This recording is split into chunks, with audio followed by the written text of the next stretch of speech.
Yo, dear listeners, hello and welcome back to the podcast. Today I have a multiple time returning guest, Dr. Eric Helms, with whom I want to talk about evidence-based guidelines about peri-workout nutrition, with peri being a fancy word for around. It's an ancient Greek term, but before I get all geeky about that, because I studied classics for 5 years, I'm just going to stop there. Peri-workout means basically what you eat and drink before, during, and after training. So, Eric, I was thinking about how to get into the conversation, and I thought that probably the simplest and most effective way is we can split it into pre, intra, and post workout. And I'm going to ask you questions about each one. Does that sound good to you? Sounds perfect. And you sure you don't want to discuss the Greek ideology of different shapes and perimeters, and we can get into Pythagoras? I mean, there's a whole other opportunity here.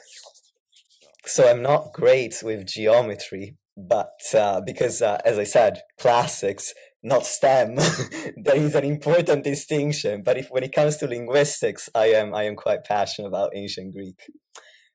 But that would be beyond the scope of this podcast. I am not qualified to discuss ancient Greek in public, unless we're talking about a non-business setting. So I will go into what I am qualified to talk about, and we're going to start with pre-workouts. And so when it comes to pre-workout, food and drinks, what is the goal that we want to accomplish there? Yeah, the goal typically for any type of pre-workout nutrition is to ideally enhance training. And in some contexts, you could even make an argument to get a quote unquote jumpstart on the repair and recovery process. Now, I'm assuming, Nick, you want to keep this just strictly in the realm of resistance training performance, primarily for body composition change. Yes. Okay, cool. Yes, exactly. Yeah, there are some instances. The reason why I say it can creep into the recovery phase is if you are doing a training session first thing in the morning after an overnight fast, and let's say you had dinner and you finished at 8 p.m. and you're getting into the gym at 9 a.m., that's a relatively long period of time where you haven't had like amino acid availability. And you could make an argument that having a meal that does contain amino acids and a bit of protein might be beneficial for just ensuring that that recovery process is beginning.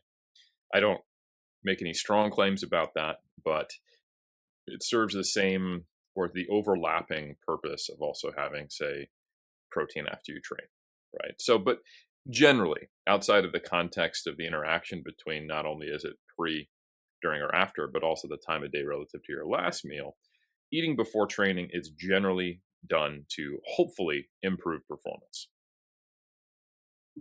That makes sense. A way I also think about it is, well, but in a way it does fall under the umbrella phrase, improved performance. I was thinking it's also helpful to not feel hungry as you train, because then that distracts you from performing, so it worsens your performance. So basically, yeah, I realized as I was thinking, it still is just the goal of improving performance. Well, Nick, actually, if you don't mind, I could dovetail off that and start talking about some of the mechanisms and rationale, and maybe even the application here.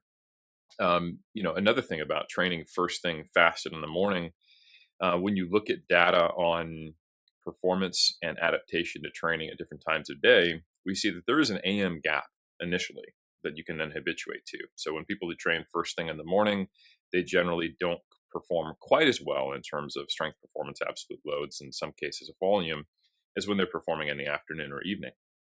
And there's various physiological potential mechanisms of this, some of them related to nutrition, some of them just related to some diurnal variation in like core temperature and other aspects of our physiology. So like you said, it does result in an improved performance eating first thing in the morning when you get up early rather than going in fasted. But you're right, it might be removing an ergolytic effect rather than creating an ergogenic effect. And I know we're very close to just turning this into a linguistic podcast, but if you're not familiar with the ergolytic, that's the opposite of ergogenic. So an ergogenic means it's helping you, ergolytic means it's harming you. So some of the peri-workout nutrition strategies are to prevent a potential negative impact on performance from not doing them, rather than them being this kind of, you know, boost per se relative to your baseline. If we consider the baseline like just being postprandial or in the post meal state, which we are for most of the waking hours of the day, so long as it's sometime after breakfast, right? Because the digestion time course and the impact on things like blood glucose levels, catecholamines, which is our adrenaline hormones, core temperature, all the good stuff, and having amino acid availability to deal with any type of muscle damage repair or any opportunity created from lifting to stimulate muscle protein synthesis, you're kind of in that state basically for many, many, many, many, many hours, which is why as more and more applied data emerges on, like, say, protein timing, for example, we start to realize just how much flexibility we have. And so long as you're getting roughly 3 meals per day, regardless of kind of how you spread out the protein, even if, we would have used to say, hey, let's say your protein requirements, 200-ish grams, getting 70 grams in 3 meals. That's not ideal. That's more than your body can handle. Well, it actually seems like you just slow down digestion and those amino acids get released slower. And you're just looking at, higher peaks and lower valleys, if you will, and kind of the overall amino acid distribution rather than kind of have rolling hills, but you get to the same total area under the curve. So anyway, that all that is to say that some of the reasons for having a pre-workout meal, the potential way that they can benefit you is from removing a negative effect of hunger or potentially removing some negative effect of having been fasted for, more than 12 hours in the case of first thing AM workouts. In terms of timing, how close to a training session is it important to eat, and how important is it? Great. Let's start with how important is it? Because I think now we can set realistic expectations for what you can get out of it. Um, the data is pretty darn clear that no matter what you eat beforehand, it is not going to have a measurable impact, at least consistently, on power or strength. So one-off expressions of, maximal effort, regardless of whether it's high velocity or slow velocity or 1 RM or throwing a shot put, whatever, doesn't seem to be impacted by pre-workout nutrition. However, what can be, and in more specific conditions, which I'll get into, which are related to what we just talked about, is that the total amount of volume you can perform across an entire session does seem to be impacted to some degree when you are actually consuming a meal beforehand. Now, this makes sense if you kind of take a more fuel-based perspective and you're thinking about, glycogen, volume, high reps, energy systems, all that stuff. And you're thinking, yeah, this is because, resistance training depletes glycogen, all that stuff. And then we got to not run out of fuel. Maybe, but actually the data are far less convincing on that. So, we did a meta-analysis and we're actually updating it a bit. We've looked also at some of the meta-analyses specifically on carbohydrate mouth rinsing, which is really interesting, and looked at the studies on various placebo-controlled trials, which is an interesting thing when you're talking about pre-workout feeding, because you get kind of like a sludge that is, no one would describe it as breakfast, but it either has carbohydrates or it has essentially artificial sweetener, or a shake that is, either artificially sweetened or actually has nutrients in it. And we've done some of this research. This is all by my soon-to-be Dr. King, Andrew King's PhD that he's defending in just a month, which is pretty cool. But he's published the majority of that research. And it seems like for most resistance training performance, the actual substrate utilization limits are not the primary bottleneck. So a lot of research has been done by Naharudin and relatively consistently found in some of the meta-analytic data is that when you're doing higher volumes, lower body training, you've been in a fasted state, so training, say, first thing in the morning, you seem to get a benefit to the total volume you can do to a small degree. It's not a huge effect when you do have something before you eat. But a really interesting thing that we found, we did a meta-regression as part of our meta-analysis. We found there did seem to be a relationship with the amount of volume performed, but not the dose of carbohydrate, which we found really interesting. Because those two things you would think would be a little bit conflicting. Like, okay, well, if you're doing more and more volume, aren't we like depleting fuel? And this really comes down to our understanding of fatigue, which is still quite confusing. We understand endurance fatigue a lot more than we do resistance training fatigue. And before I go down a rabbit hole of fatigue, I think the easiest way to put this is that there's an interacting central and peripheral effect. We have like what's probably best described as an integrated governor model of fatigue. So where our body is aware of its fuel status, right? How much glycogen depletion there is, which is specific to the type, the muscle fiber type, the subcellular location. It also understands how much intracellular triglyceride is there, your blood glucose levels, probably even things like the turnover of ATP, how quickly it's needing to be replenished by like the creatine phosphate system, and all other bunch of stuff. And also how much gastric stretch do you have? What are your insulin levels and things like that. So all that is to say that before you truly get to a point where you would not be able to perform that volume peripherally, you might be getting pulled back centrally. And that might be why the presence of glucose is important, but the amount may not be for most resistance training. Now, you start pushing the limits to where that resistance training starts to look like aerobic training to some degree. If you're talking about doing multiple lower body sets with a lot of muscle mass, training at like 50% of 1RM and doing sets at 20 plus, now all of a sudden you can make probably a substrate availability argument. And that's where you most consistently see the benefits of pre and intra workout feeding.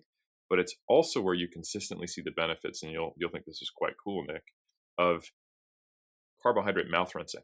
So these are studies where they will give someone a swish in the mouth of Gatorade and they'll spit it out, or basically Gatorade Zero, right? So the interesting thing is that the effect is observed more consistently in endurance research, less consistently in resistance training. And then within the category of resistance training, most consistently in those high volume, lower body, short rest period, more metabolically demanding studies. And again, this makes you realize that, oh man, there is really that central effect. Do we get pulled back a little bit in terms of perception of effort, things like that, which is why caffeine, which is not only an analgesic, but also a central nervous system stimulant, seems to help us perform when we're in a fasted state, and it can, overcome that AM gap.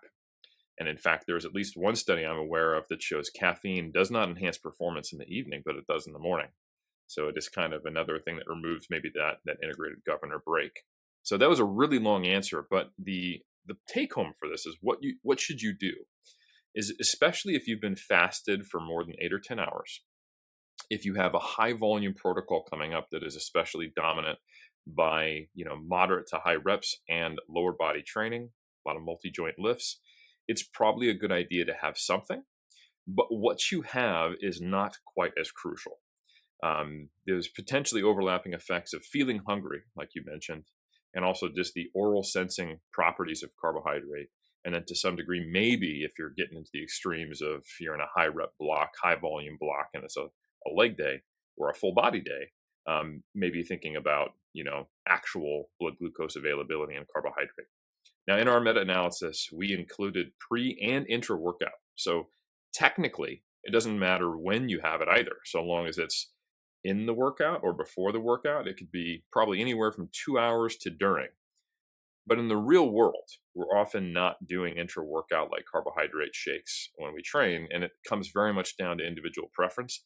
And the good news is that that gives us flexibility. So some people, if you wake up first thing in the morning and you eat and you train, it's a GI disaster. Other people, it doesn't matter. And the good news is you have a lot of flexibility here. So for people who have a relatively sensitive stomach, don't like to eat first thing in the morning, I normally recommend just doing like a scoop of whey. And even if that bothers you, it might be worth investing in something like an isolate, just something that mixes very well and is not heavy and doesn't give you that kind of sense of any kind of GI discomfort. And then mixing just a little bit of carbohydrate with it. You could that could be a sports drink, and you're getting one of those isolates that has more of like a fruity flavor versus a chocolate or a vanilla, or you could just have like half a banana or a slice of bread or something like that. And I don't think you need to avoid fat. It's really doesn't really matter. You're just wanting to get that something in, because it pretty consistently shows that will benefit you. So that's basically the kind of the pre and intra answer on one, with the overlapping understanding of the mechanisms, as well as the temporal component, because that becomes far less necessary if, say, you're training at 4 p.m. and you had lunch at 1. So yeah, I think ultimately, if you're training any other time of the day and you have a relatively normal meal schedule of eating at least 3 times a day, then it's sort of, you can consider yourself already having had a pre-workout meal, even if you didn't intentionally do so. I have a question. So you mentioned earlier that it's possible that amino acids might be beneficial for recovery when you train fasted. And then you brought up people who can't really stomach much first thing in the morning. In that situation, you've brought up the idea of maybe half a banana or a clear whey isolate, which is easy on the GI tract. What about BCAAs? I have heard of other colleagues in the industry proposing BCAAs because of this potential benefit of amino acids, even though you and I probably agree on the fact that BCAAs don't seem to really have a benefit, or the benefits that supplement companies usually market them to have. Yeah, to me, it just seems like a more expensive, and I don't have any direct data to say that it wouldn't do as well. There are, like, I can think of one study that did actually find benefits of BCA first thing in the morning compared to carbohydrate in a fasted state, and it might have been like 2-a-day training, but it's the broad data really doesn't indicate um, that it would be better than carbohydrate. And I think carbohydrate would, at worst, be equal.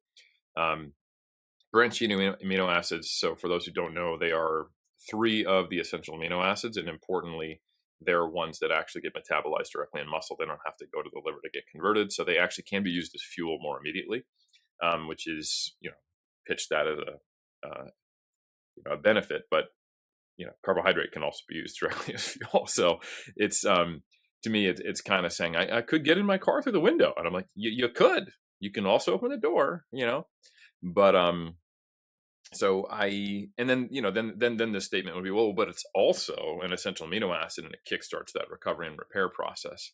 And then I go, well, there's no data to indicate in a fasted state that having a pre-workout protein bolus is better than post, like delaying it by another hour or two. I think ultimately, though, it's just about, you want to have something that does actually feel reasonably satisfying first thing in the morning, and that has carbohydrate. So if you just really, for some reason, couldn't handle carbohydrate, you could do BCAAs. I would probably just say do whey, because whey is high in BCAA, and I don't think the amount really matters. I don't think it's a dosage thing. So, and I mean, I guess if you had the overlapping occurrences of, whey's too hard on my stomach, so's carbohydrate, but for some reason I can do isolated amino acids, then I'd say, well, look into EAAs at least, because you'll actually get a more sustained and complete, elevation. Because now we're just playing in mechanistic land, and if we're going to play in mechanistic land, then I'd rather do the better mechanistic argument. And I don't think I think essential amino acids would probably make more sense than branched chain, but we're still operating in a space where I would never recommend that. Like my recommendation to someone would be, have Gatorade, a small amount, and if you can't stomach the whey beforehand, then have a scoop of whey after you're done training. Boom, and you're pretty much good to go. Yeah, I thought to bring it up because even though I think we've known about BCAA's lack of benefits, or supposed lack of benefits as of now, for a while, I think people sometimes are still unaware of that. So I wanted to give you the space to debunk a myth. And so it sounds like we have quite a lot of flexibility in terms of what to eat before training and how close to training to eat, from the perspective of helping with performance. Therefore, my understanding would be that then the factors to consider, the primary factor to take into account is digestion and what you are comfortable eating at that moment in time, as opposed to worrying about timing for the sake of performance. Yeah, I think yes. B, I think the edge cases do deserve some discussion. So there are Olympic weightlifters who train twice a day with weights. It's not too uncommon. There are also psychotic bodybuilders who may be on this podcast right now, named Eric Helms, who sometimes train twice a day for bodybuilding, just as a means of accomplishing a certain amount of volume and preserving performance. And there are also people who train in a caloric deficit for an extended period to get reasonably lean, who are also doing those things, like that weightlifter who's trying to make weight and dropping a weight class, or a bodybuilder doing a mini cut, or just a person who is serious about their goals who's doing a mini cut, or a competitive bodybuilder. And where we don't have a lot of research, but we do have a fair amount of anecdote, and we do have a mechanistic understanding of this being related to hunger, fuel availability, and fatigue. All of those things are impacted by this.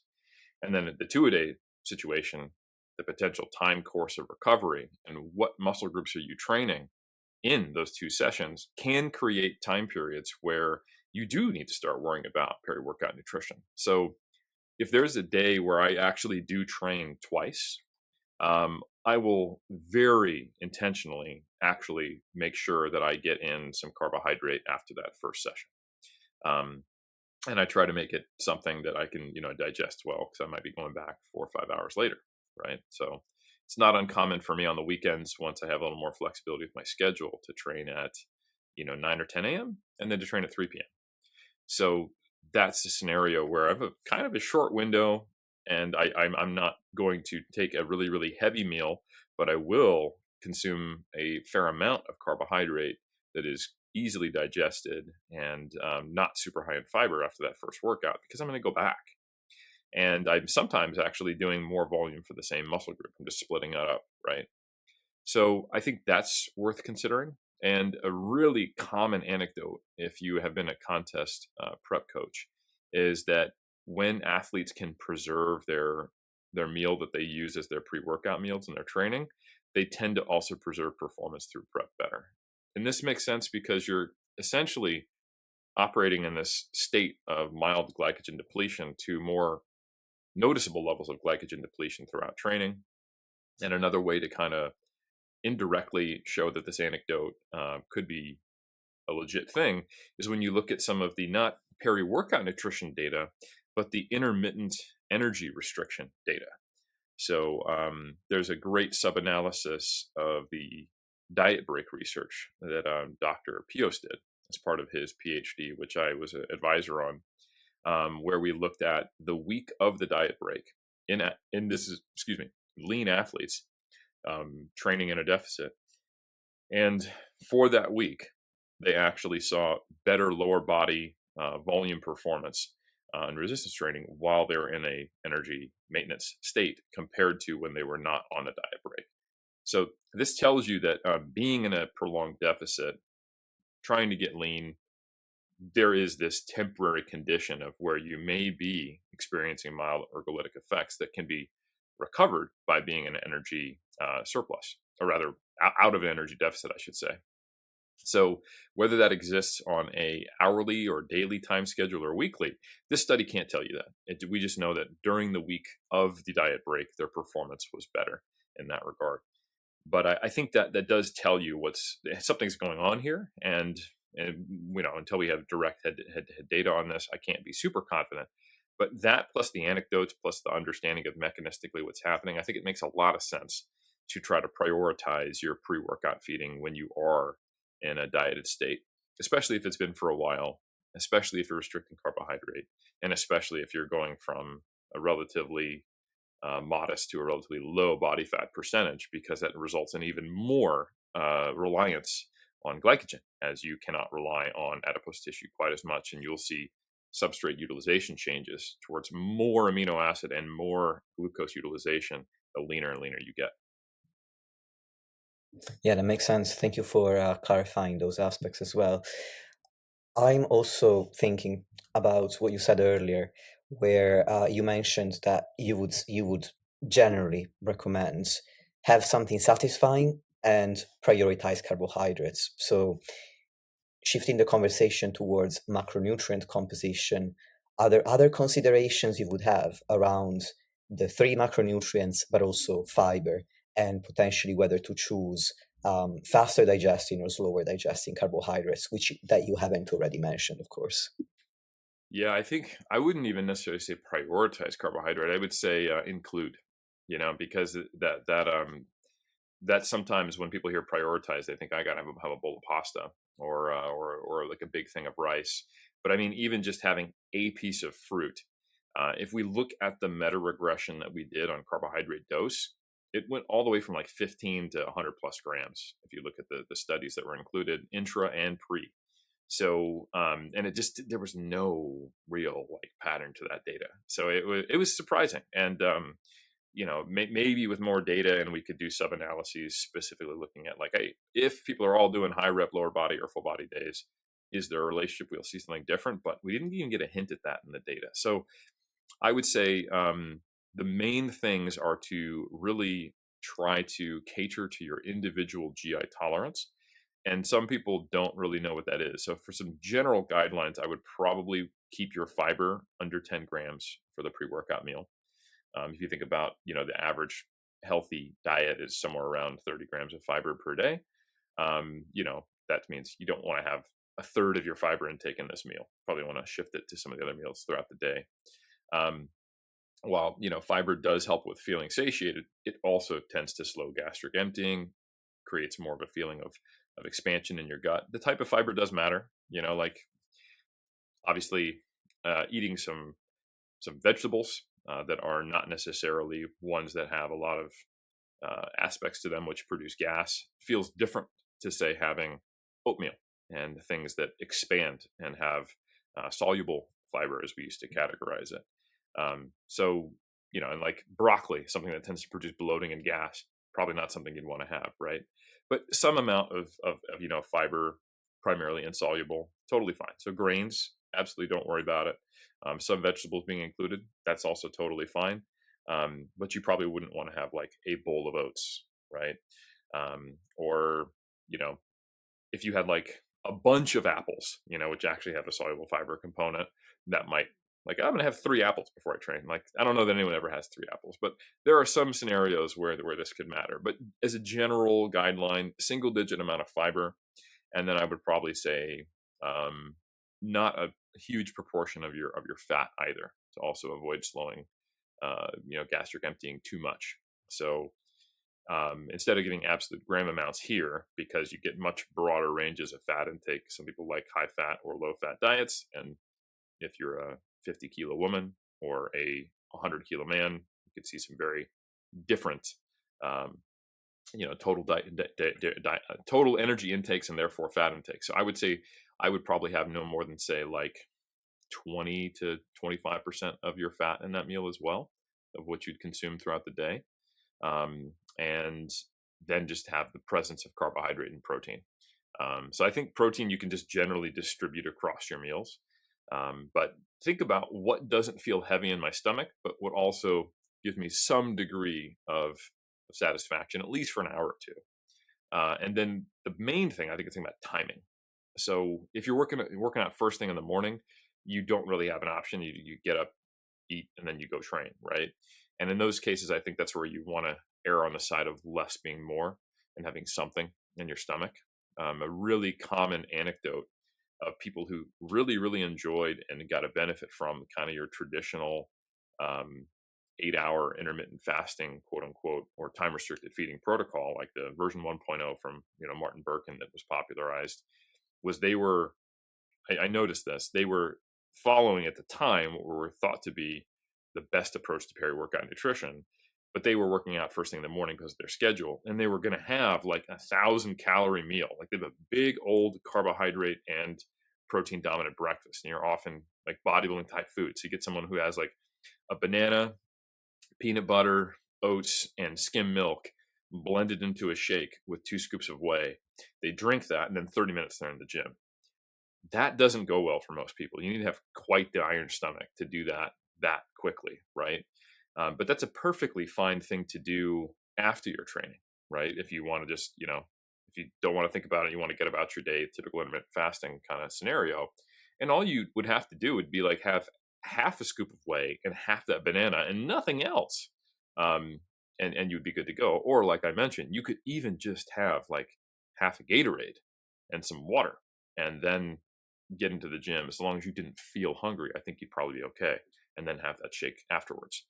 So going from nothing in the morning except caffeine and coffee to from that big old massive weight gainer that you basically created homemade, yeah, you're going to feel better, yeah, you're going to perform better, but there's a middle ground, and I think that's where I would recommend most people to look at. Thank you, Eric. So now I want to move into intra workouts.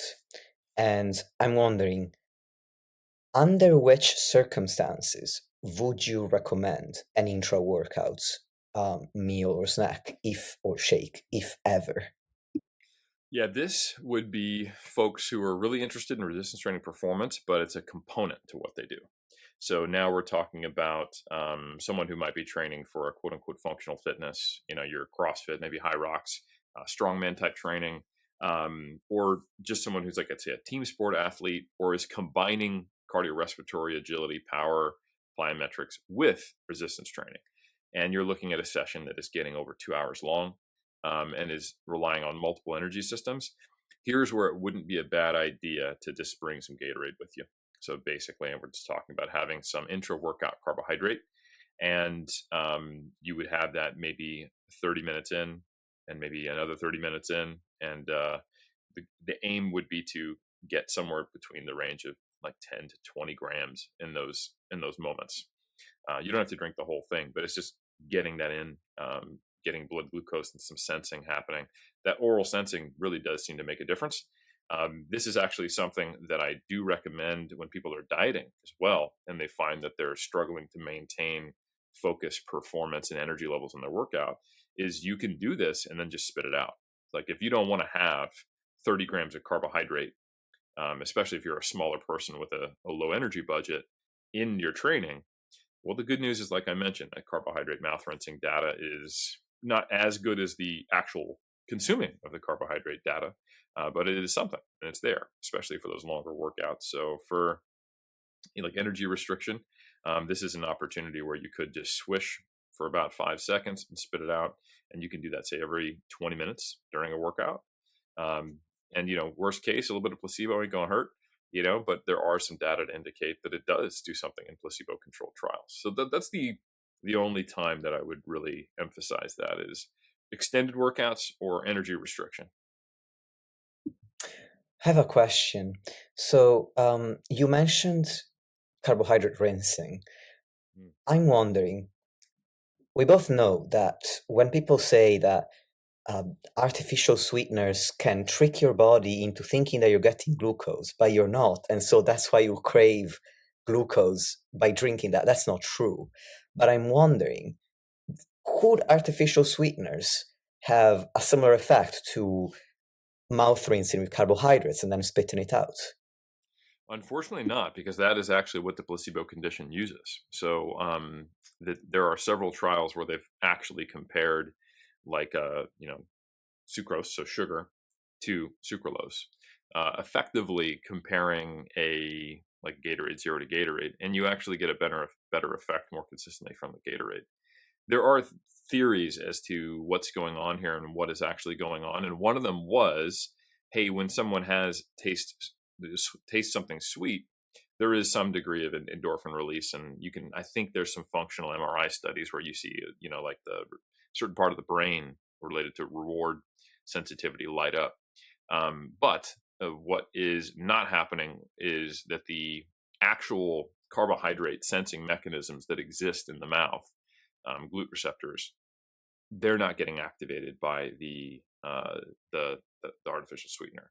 So if that is an effect, just the sweet sensing, it seems to be less important than the effect of the actual carbohydrates. And There have been data which have used maltodextrin, and importantly, you can get, and they often do get, maltodextrin mixtures which are less sweet. So there's different versions of maltodextrin, and for those who don't know what maltodextrin is, it's just a bunch of dextrose or glucose molecules in a longer chain, and it's not as sweet as, say, a sucrose, which has fructose and glucose. And because it's a longer chain molecule and it's just glucose, you can get versions of it that are specifically engineered. I actually did this for my master's degree, which was about protein, and I was trying to blind the conditions.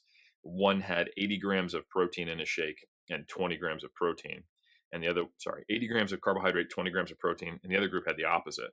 And I used a vanilla pea protein and then a very low sweetness maltodextrin, with some flavor adds to make them relatively similar match. The only thing I couldn't do was match for the texture, because pea protein is pretty thick. But this was 2012 when I ran the study, and pea protein was so rare that nobody knew what was happening because they were used to whey or soy. So it was a successful blinding protocol that I did. But anyway, the point being is that you will still see a benefit from using various studies using maltodextrin, and I don't actually remember whether or not they're that non-sweet version, but it's not that sweet, some of these studies. So I would think that it probably has a lot more to do with just the presence of carbohydrate rather than the actual taste profile. I have a question on caloric restriction. As far as you know, does the amount of body fat that you carry while you are in a deficit matter? In a sense that, since stored body fat is essentially a form of energy that you have stored in your body, people who have excess amounts of body fat, so that are overweight or have obesity, tend to be able to get away, so to speak, with things that somebody who's really lean, trying to get leaner, would not be able to get away with, because it would affect performance to a much larger extent.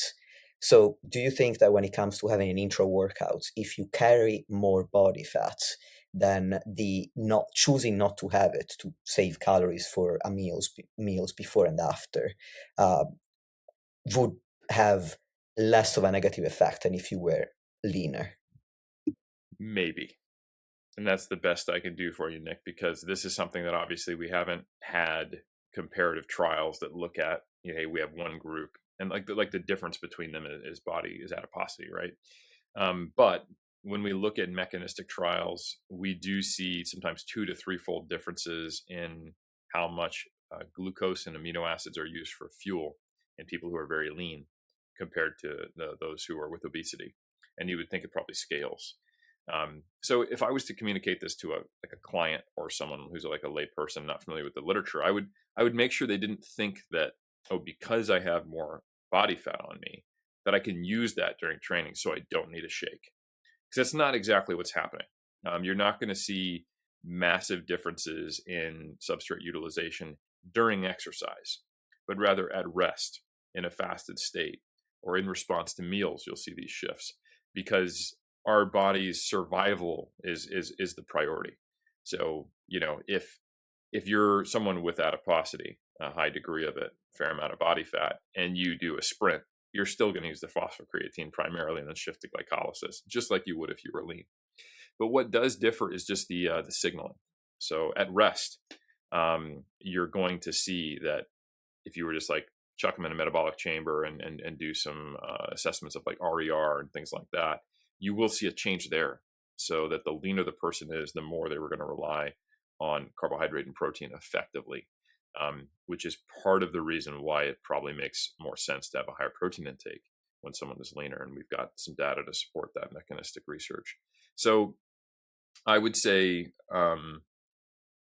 it's not to the point where I would actually prescribe different things acutely, but I think it may make sense because you're going to, like, I'll put it this way.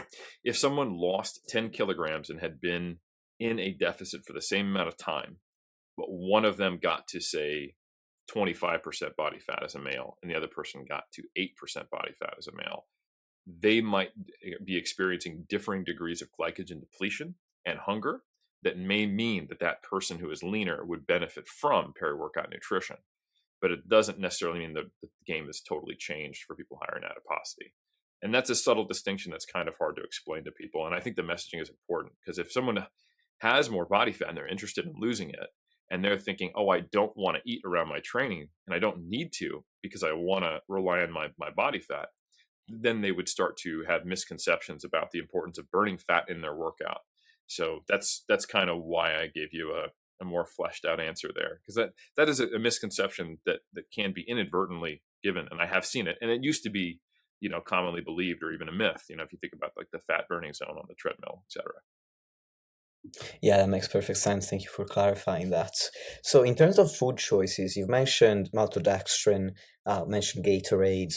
Some people use candy. Some people have fruit or dried fruit during the workouts. Do you have any other suggestions?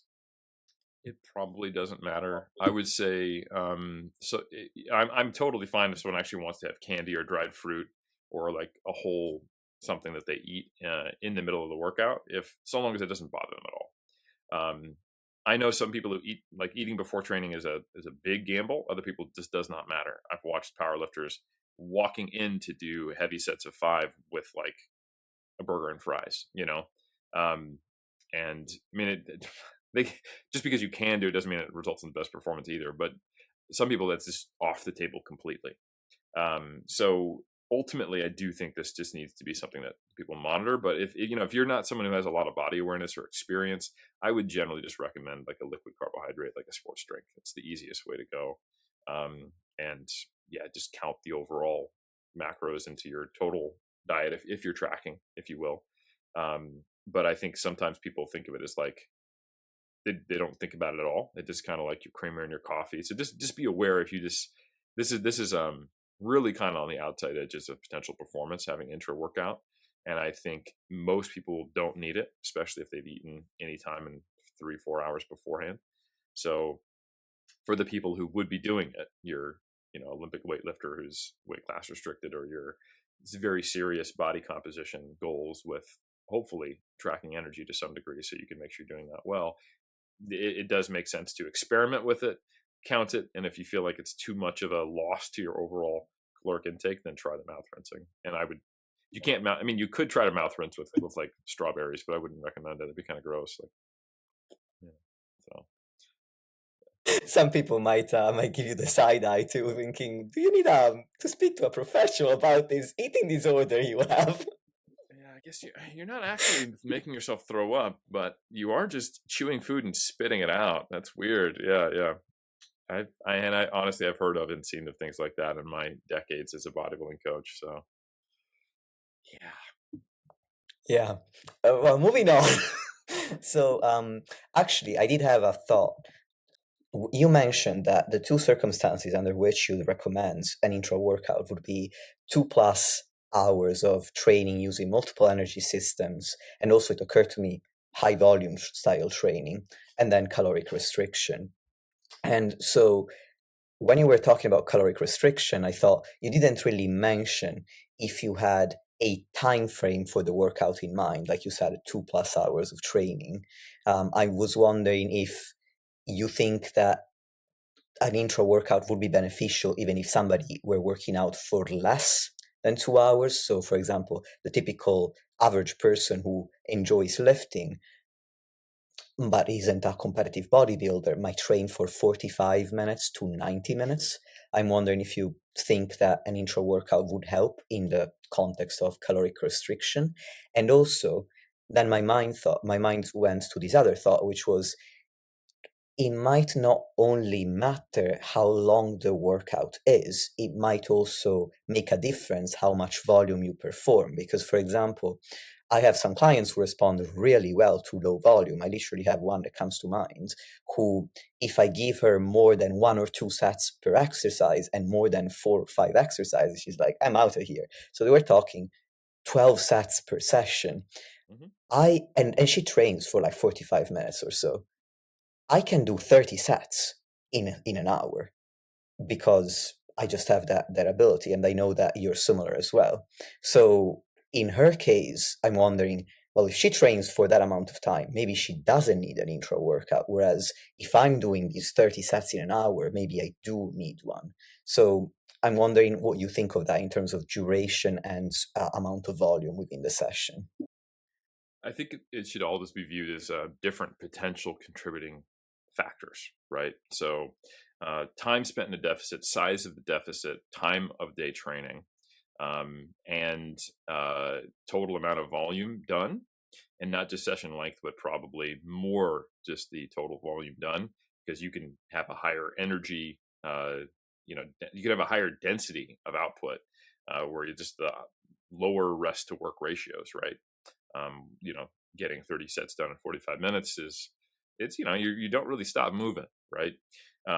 So all of those are potential factors. And then you can layer in the type of exercise you're doing. Because if you have a 30 set, 45-minute workout, you think, oh, this is going to be a ball buster. But like, what if it's all like peripheral exercises? Like you're coming in and you're getting, I didn't do my forearms, calves, and lateral raises and rear delts this week. And I do that on Sunday. Like I come in and I just clean up all my stuff. Like that probably wouldn't matter because the overall, like think about it, it's just ATP demand, right? It wouldn't be that high. So like you can get a lot of housework done very quickly, but you're not going to be sweating, right? So anyway, I think it really depends upon all those contexts and the individual. So I think a good way to look at it is what are the potential contributors that might make sense for me to have an intro or pre-workout? The duration of the fast, right? The total amount of volume, the total amount of muscle mass used for that volume. I would even think, although we don't have the data on it, that how strong are you? Because as you develop higher levels of absolute strength, your muscle mass doesn't increase in a proportional manner. So if you think about, I can use an example of extremity for this. Even a reasonably strong power lifter, not necessarily like you don't need to be Eddie Hall, if they first started in their first year and they were trained like a lot of the literature is, and they're getting up to, let's say, a 2-plate back squat for sets of 10, they very realistically could, with only maybe 5 to 15 more pounds of muscle, get to the point where they're doing a 4-plate back squat for 10. So now we're comparing 400 to 200 pounds for the same number of reps. And the way you can actually get the best proxy for energy expenditure in a workout is sets times reps times load. So 200 times 3 times 10 is a lot less than 400 times 3 times 10. And the only difference in that person is they are now, 190 pounds versus 180 pounds, for example. And that's relatively minor compared to that. So that may be a factor as well. And you will see people experience different things. Like higher level athletes can put out a tremendous amount of energy. Like this is much also even another example of extremity. If you look at high level cyclists and endurance athletes, they can maintain a ridiculously high percentage of their maximum heart rate for a very long time period. And that will 100% create a huge sink. And like just to show how much this can matter in different contexts, the rate limiting factor for endurance sport is how much glucose can I get absorbed into my GI tract before I like shit my pants in the middle of a race, So they're talking about like, all right, what's the maximum limit, and can I train my gut? That's literally a thing they do. It's about 1 gram of carbohydrate per minute. Well, hold on. If I also split it up between different types of carbohydrate because I use different enzymes, then maybe we can get it up to 90 grams per hour instead of 60 if I use fructose as well as glucose, right? So that's not our bottleneck, but anything that does increase the total amount of fuel reliance and the total amount of fuel deficit going into it are potential factors that would influence the amount of carbohydrate that you might want, or even the presence of it more accurately for resistance training. So I think if you just consider all of those factors and you go, I'm not sure, am I performing at my best? Well, let me try to have, a little more carbohydrate, or if you don't have it at all, some carbohydrate an hour before training, and then compare, kind of every other day. Just do it, don't do it, and see what happens. Run a little bit of an experiment on yourself. Or if you consistently notice, I never connected it to my meals, but when I diet, especially as I get later into it, I really do find that I kind of quote unquote bonk halfway through my training. Maybe that's a good opportunity for you to try carbohydrate mouth rinsing if you don't want to sacrifice any calories, or to shift more of your energy throughout the day to your pre-workout meal. And I think those are all viable self-experimentations to do. Excellent. Thank you, Eric. So at this point, we've been through pre and intra. What about post workout? So post workout, what is the goal of the meal that you have afterwards? Yeah, post-workout nutrition is all about recovery and replenishment. And I'm going to speak a little more broadly for sports nutrition here because it'll help people understand. And then we can kind of point out how a lot of this is accomplished without really trying for resistance training. So after a workout, you've probably sweated a lot. So you've lost some electrolytes. You're typically a little more in a less hydrated state than you used to be. And you have generated some muscle damage, and you potentially created an environment where you can stimulate muscle protein synthesis. So traditional wisdom is fluid, electrolytes, and you also depleted glycogen, carbohydrates and protein, and you're good to go. And I think if someone just ran, a 10K, or if someone played a soccer game, or if someone did a full-blown strength conditioning session and did some aerobic and anaerobic conditioning, 100% the case, especially if they're not in a climate controlled environment and they have a high sweat rate, and they definitely lost some fluids. But if we're talking about someone who did like a push workout for 45 minutes in a temperature controlled gym, you may not have sweated much more than normal. Your breathing rate's going to be up, so you're going to lose some hydration there, just in the actual humidity of the air you're breathing out. You are definitely creating some muscle damage and creating some opportunity to generate muscle protein synthesis. But when we actually look at the data, the most recent data, actually meta-analytic data on muscle protein synthesis response, it's very clear that the timing is pretty broad.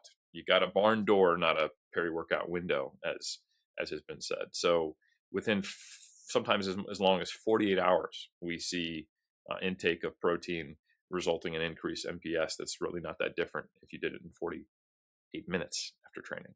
So while it is true, the actual application of this mechanistic understanding for resistance training is not a big deal, because again, glycogen, yes, it absolutely is depleted, and it's depleted in a greater and more important degree than we used to understand. Like the early data just looked at whole muscle glycogen depletion from resistance training, saying, hey, 20 to 40% depletion from your typical training workout.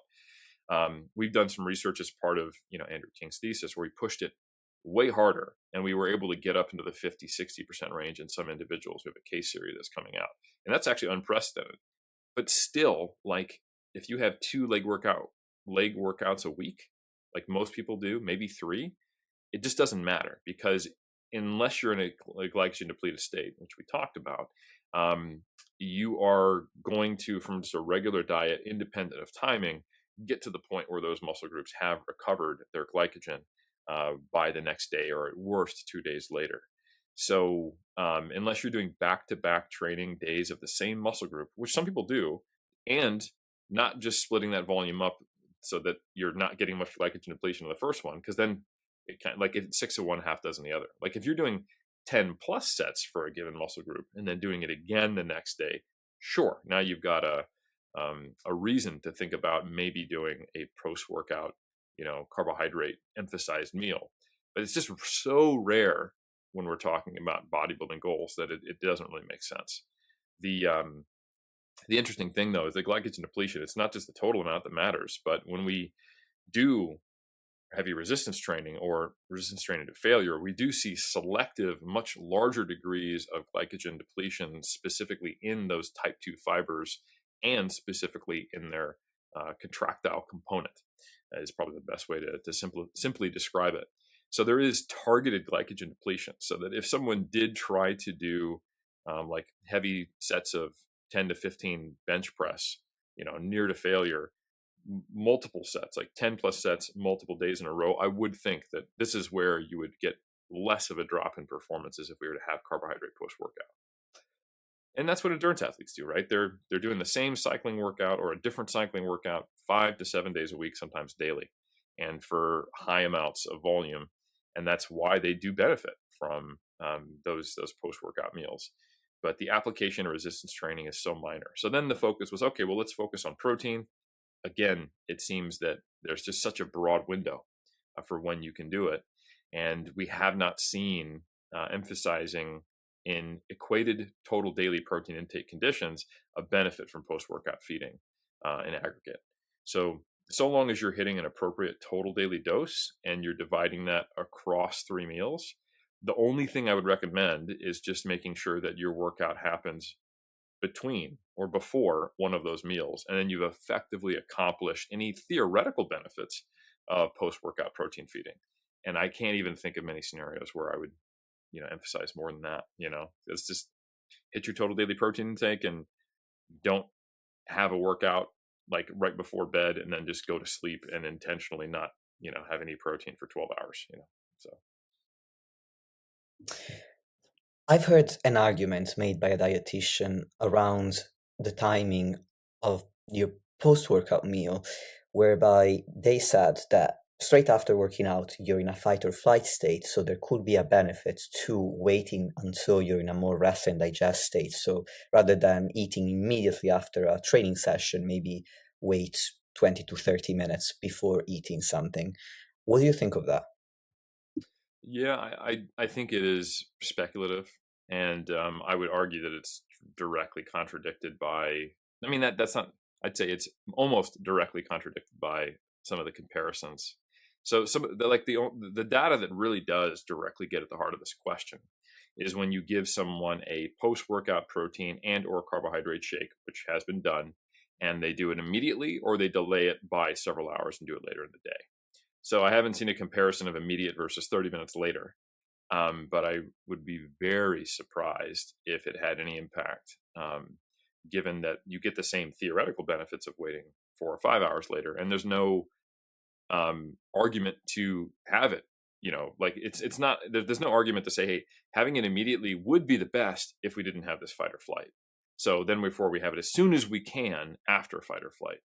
The reality is that we don't see any benefit regardless, so long as it's coming in a 48-hour window, even though we haven't had that specific comparison of 30 minutes later versus immediately. So yeah, I understand, but it's one of those things where we always want to be relying on the best available evidence. And if we didn't have any of that, and someone was like, hey, well, mechanistically X, Y, and Z, I think we should wait 20 to 30 minutes, I'd say fair call. But we got about a couple decades of research on this, and I think in this instance, that's, as I like to say, that's a testable hypothesis, and I think it's largely been tested and refuted. That makes sense. So earlier you mentioned that you would probably limit fiber to less than 10 grams before working out, and also limit fats to 22, maybe 25% of your total fats per day to avoid slowing down gastric emptying excessively. I've also heard an argument made to restrict or limit, especially fats, not so much fiber, after a training session to avoid slowing down the recovery process. I'm wondering what your thoughts are on that claim.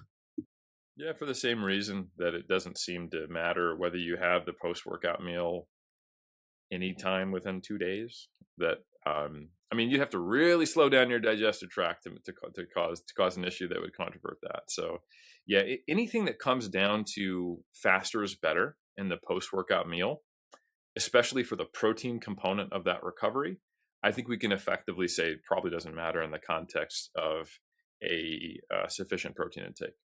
And the only time where I think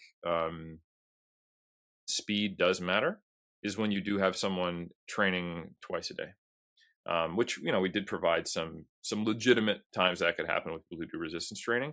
But then it's not about the protein; then it's about the carbohydrate. In those instances, now we're talking about, okay, we've got a rugby player and they're doing a strength session at 9 p.m. and then they're actually playing a mock game and doing some sprint work. And yeah, like if you're getting, especially if you're getting like leg work in the morning, then 100%, I would want to see a fast digesting carbohydrate source, low fat intake, low fiber intake, and getting it in as soon as they can get off the field, and preferably maybe having that be liquid, not off the field, out of the gym, I guess, in the example I gave. So yeah. That makes sense. I'm wondering if there are any supplements that you think would be valuable pre, intra, or post workout for any reason. Yeah, I'm a big fan of caffeine for AM workouts only. Um, that data that I mentioned earlier that does seem to indicate it's more effective for morning training than evening training.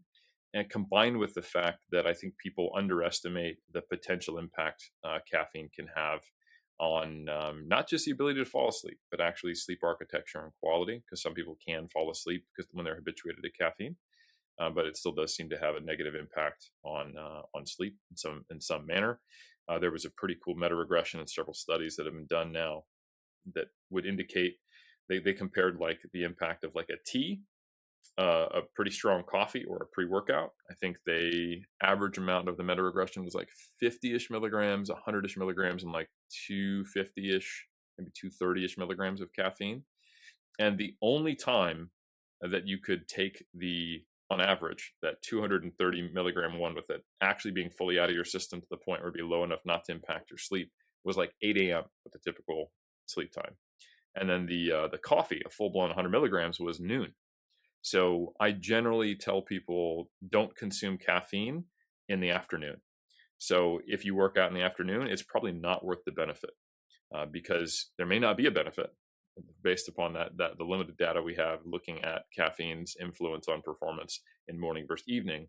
And two, there may actually be a negative effect on sleep that even if there was a benefit, I wouldn't make that trade-off. But that's pretty much it. Actually, no, that's not really related to timing. Never mind. So that sounds like you would not recommend the infamous pre-workout supplement that used to be, well, probably still is really, really popular among lifters. I mean, here's the thing. Some of those pre-workout supplements are a 200 milligram dose of caffeine, 3 to 5 grams of creatine, and then some other stuff that doesn't do anything, and maybe beta alanine or citrulline malate included, right? Um, Beta alanine probably doesn't matter for lifting. In fact, I'm relatively confident it doesn't. But for people who are doing mixed, like conditioning plus lifting, could potentially have a benefit. Citrulline malate may actually improve lifting performance, and creatine, while I don't think it's a timing supplement, it's a good thing to get in. So and if you train in the morning, go for it. That's a nice easy way of getting in your whole quote unquote potential supplement stack first thing. I would make sure it's third party tested so that you actually know those components are there, and then you're not also consuming meth. But which probably would help with performance as well. So I mean, as long as you're not drug tested, I mean, like, oh, there's actually no caffeine in this. It's just methamphetamine. It's no wonder I love my pre workout.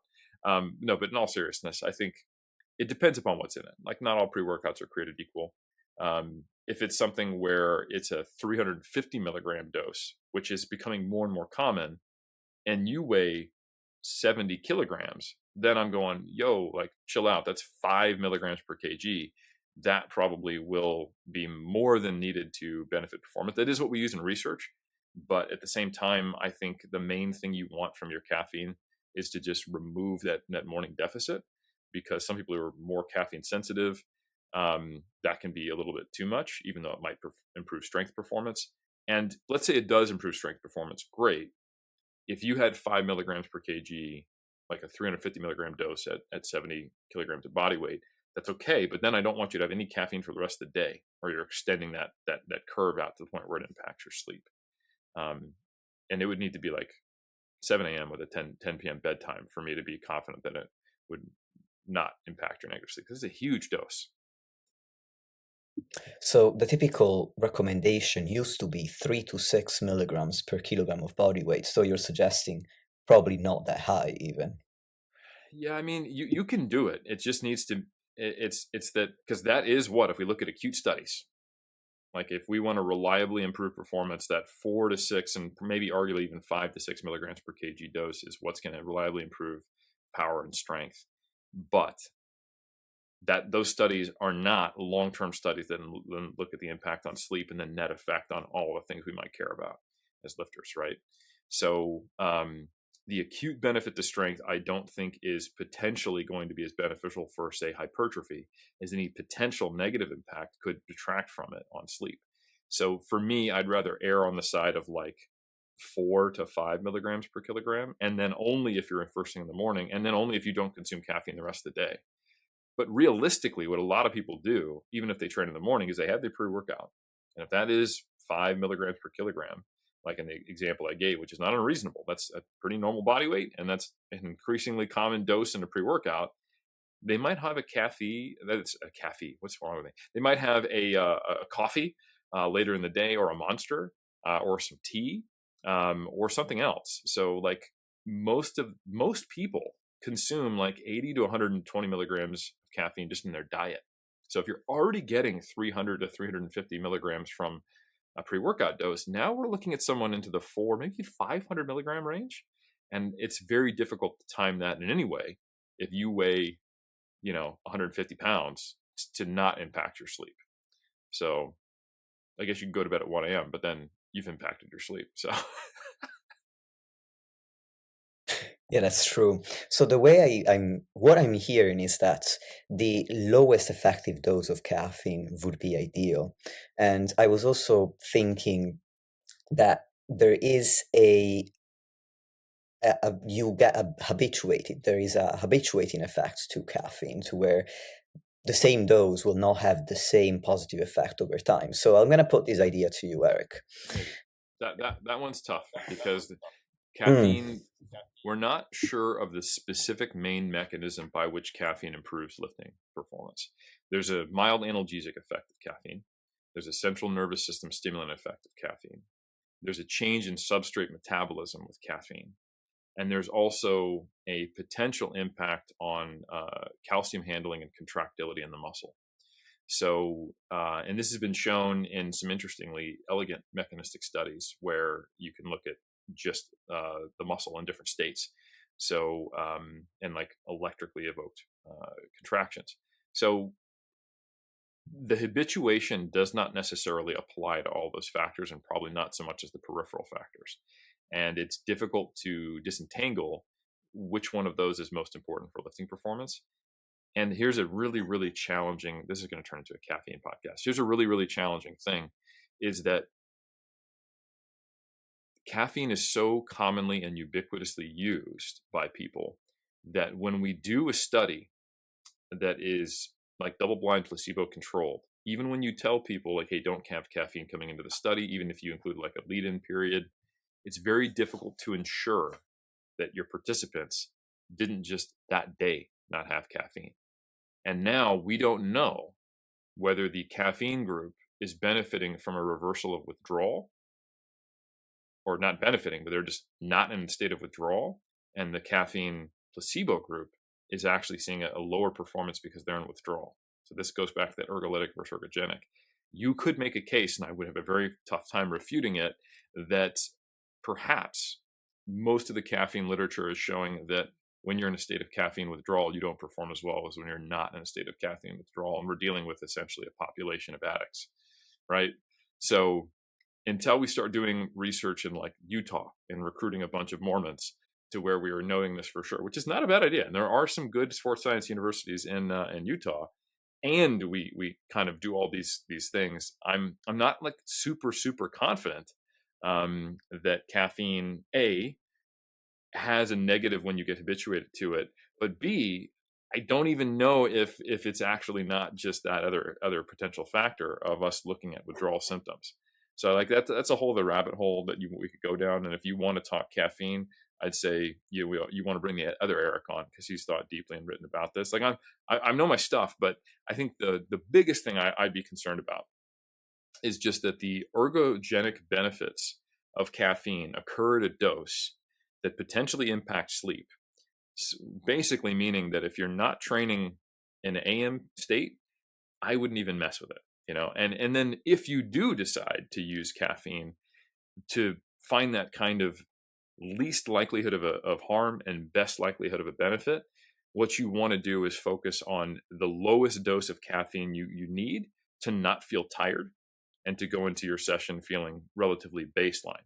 Because even though it might require 4 to 6 milligrams per kilogram of body weight of caffeine to reliably enhance strength or power, to reduce the morning deficit that we see of people training first thing and just feeling tired, you can get that at a much lower dose, probably in the 1 to 3 milligram per kilogram range. And now you at least know that you're like, okay, I had to do a 7 a.m. workout. No big deal. The caffeine is probably getting me back to roughly where I would be with some habituation of the time, not the caffeine, the time of day, over time compared to, say, my normal training in the afternoon. Thank you, Eric. I have a final question. Do you think you have time for it? Absolutely. Okay, so my question is this. How important are hydration, pre, intra, and post-workout, and electrolyte balance? This is going to be entirely dependent on the person's sweat rate and their kind of unique hydration status. There are people who weigh the same amount, who live in the same place, who do the same training protocol, but have a twofold difference in how much they drink. I will say, though, that there are several studies that have just gone to gyms. They've done this in like 2 different parts of the US. One was in LA and one was in, I want to say, the East Coast or maybe the Midwest. But one was a place where you would think that there would be higher sweat rates, one much lower. And in both cases, you saw a lot of people coming in, regular gym goers. About 50% of them were in what we would describe as a state of dehydration based upon what's called USG, or urine specific gravity, which is really easy. You just get people to come in. Hey, are you going to train with weights today? Awesome. Are you a regular trainer? Awesome. Can you pee in this cup for me? And then you're not testing your drugs. We just want to look at basically what is the concentration of your urine and how dilute is it. And about half the people were in what we would describe as a dehydrated state. And this is probably because, they're at work all day and they got to go get it in or what have you, or maybe they're just not that good at sensing thirst. So I think most people would benefit from trying to err on the side of being maybe what I would describe as hyperhydrated, just a little. I don't want to take that too far because some people take recommendations far too far and, they're carrying the gallon jug around all the time. So that's one thing, is err on the side of maybe drinking a little more. How do you know if you're well hydrated? Is look at your urine color. Besides your first morning urination, which can it's because you haven't drank in a long time. It's probably going to be pretty yellow. Or B, if you're having like a multivitamin, sometimes your first urination can be pretty bright just because all the B vitamins and the water soluble nature. So what you want to see is a clear-ish. It doesn't need to be clear. And it shouldn't be perfectly clear all the time either. That means you're probably drinking too much and you might be actually losing too much salt. But you want to see most of your hydrations, and you can actually Google hydration chart. I've got one of my books where you're kind of in the first like half or third of that chart where it's clearish. There's a yellow tint, but it's not like you're not peeing freaking like Mountain Dew. You don't want to see that, right? So yeah, you should have multiple relatively clear-ish urinations per day. If you're doing that, you're getting enough hydration. And I stay away from specific volume amounts just because it can differ so drastically. And the example I gave you of someone having a twofold difference in the same environment with the same body weight and the same workout, that's rare that all those things co-vary. What is more likely is you could get someone who weighs someone who's heavier, someone who's lighter. They train in a non-air conditioned CrossFit box, and the other person trains in 24-hour fitness, and one trains in Louisiana, and the other one trains in North Dakota, right? So now you're looking at a situation where the sweat rates are going to vary drastically beyond just the individual genetic factors, but also due to environmental factors.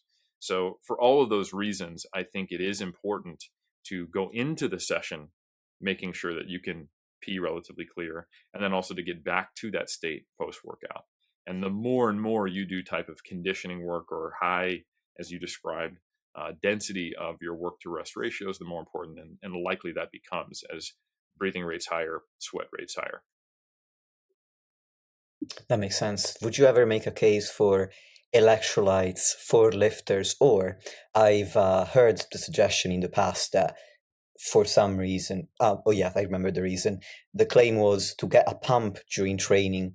The suggestion was to add some salt to your water bottle, which is disgusting because I've tried it, and drink that while you're training in order to get a pump. Now, I had Derek Van Every on my podcast, so all my listeners will know the pump doesn't matter that much for training, but I'm wondering if you would make a case for it for any other reason.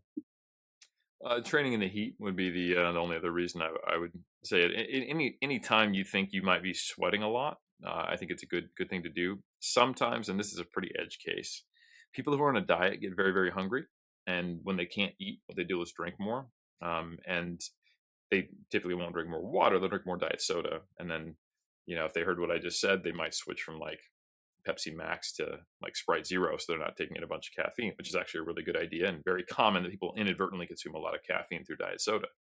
But the more fluids you consume, the higher your urinary output goes, right? And the higher urinary output, it always is fluids leave your body with some degree of sodium and solutes and electrolytes. So that is what you probably heard of hyponatremia. Hypo means low, less, like hypo. Na, natremia, is for sodium. And so this is actually describing what happens when you get too low in sodium because you're overhydrating in most cases and peeing it all out. And this is something that is more common in endurance sport in the heat when someone is consuming just water but not an electrolyte. And that is really rare, but you can get very mild versions of this, and people get a little bit lightheaded when they're over consuming water. Powerlifters sometimes experience this with water loading, and then dieting bodybuilders sometimes experience this with overconsumption of diet soda. So in those very rare edge cases, that's not a bad idea. But I don't think you need to actually add salt to it. And I don't think it doesn't need to be a very high amount. But just having something like a Gatorade Zero would be the way I would go. Thank you, Eric. So you've exhausted all of my questions about peri-workout nutrition. I don't think the listeners would want to or need to know anything more about this for practical purposes. And also, I really appreciate how generous you are with your time. So before we wrap up, why don't you let the audience know where to connect with you? If you have anything new that you've never plugged before on here, you can plug all the usual stuff, which I'm going to put in the show notes. Basically, you have the floor. No, I think the main thing I want to plug is just the Muscle and Strength Pyramids 3rd edition. The nutrition book specifically actually goes through all of this. There's a chart that actually describes the urine tracking, and also talks about all the different scenarios where you may or may not benefit from different macronutrients and different states. So I think if you wanted to get a written version of this information and a whole lot more of other more important stuff that are lower in the pyramid, then I would encourage you to check out muscleandstrengthpyramids.com if you want the digital version, or you can go to the overlord master of all things that we purchase in life in the Western world, amazon.com, if you want physical copies. And I would strongly recommend that. The Muscle and Strength Pyramids are the first books that I purchased when I started to become a personal trainer back in 2018. And that's how I learned to design my own first training program for myself. And then I basically started following you everywhere and just listening to everything that you were putting out. And that's how I continued my education before I actually started my my proper qualification course. I'm honored to hear that, man. That's so cool. So no, but thank you. I appreciate the time and the discussion. Me too. And dear listeners, I appreciate you for tuning in, and I will talk to you next time.